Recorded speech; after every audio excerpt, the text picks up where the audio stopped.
All right, let's take a look here really quickly at rational numbers, and I want to take a look at non-terminating repeating decimals.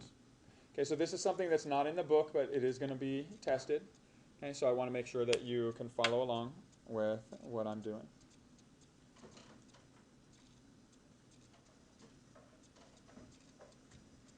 All right, so let's say you have the number 0 repeating. Okay. Do you think that is a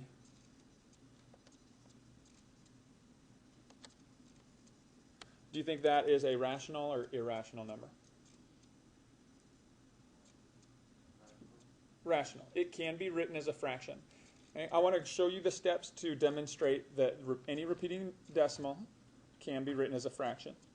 Okay. So step 1, set your given number equal to x. Okay. Step 2, you're going to find the number of repeating decimals.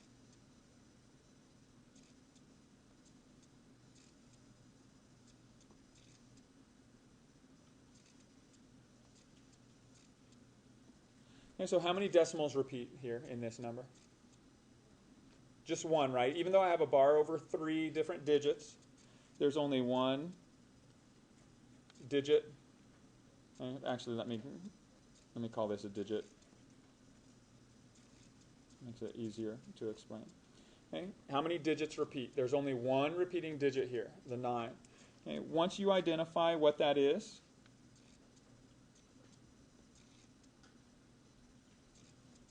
you're going to multiply both sides of the equation 1.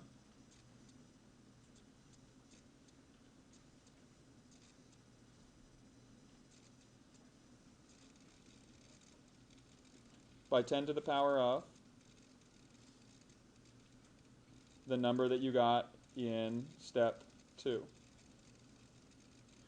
Okay, so the number of digits repeating is 1, so we take 10 to the first. So we're going to multiply both sides of this equation by 10 to the first.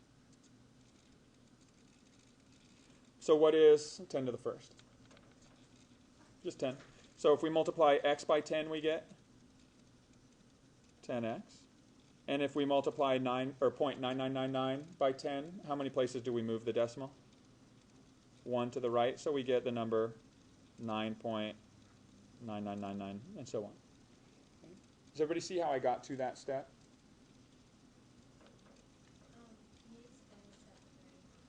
So what we're going to do is, after we find the number of repeating digits, we're going to take 10 to that power. So 10 to the first power is 10, and we're going to multiply that by both sides of the equation, and we're going to rewrite a new equation.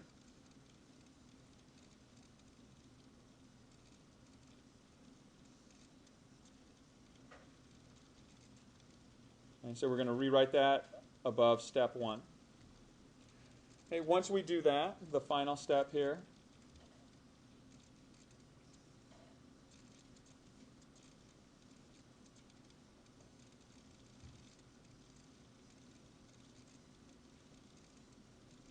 is we're going to take equation number 1 and we're going to subtract the equation number 3. So again, we've stacked them here.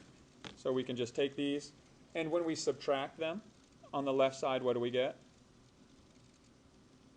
10x minus 1x is 9x.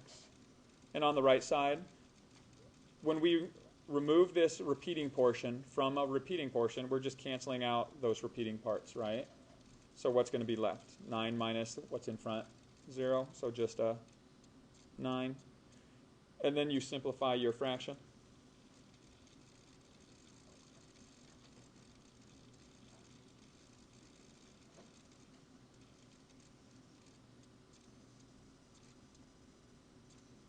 Okay, so when we solve for x, we're going to divide by 9. 9 over 9 is 1. So here is steps using this as our repeating decimal. If I asked you to find the rational form of this decimal, okay, step 1 is set it equal to 0, or I'm sorry, set x equal to the given number. Okay, so we're taking that repeating digit 515151. We're going to set it equal to x. Okay, how many digits repeat here? 2. So what we're going to do is we're going to take this whole thing and multiply it by 10 to the second, which is 100. Okay, so what's 100 times x? 100x. And when we multiply this decimal by 100, how many places do we move the decimal point? 2 to the right. So we get 51.515151. So those are still all going to line up over each other. And the benefit to that is now when we move to step 4, which is to subtract these, so subtract the equations. 100x minus x is 99x. And here this repeating portion gets canceled out, right? We're subtracting that repeating portion from it. So what's going to be left on the right side? 51. And now we can go to the final step of solve for x and simplify. So if we divide by 99,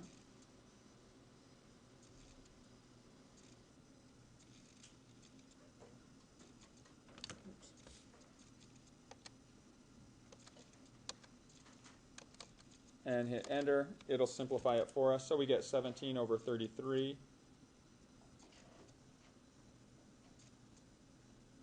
Okay, so is this a number written as a ratio of two integers? Yeah, so that would be the rational form of that number.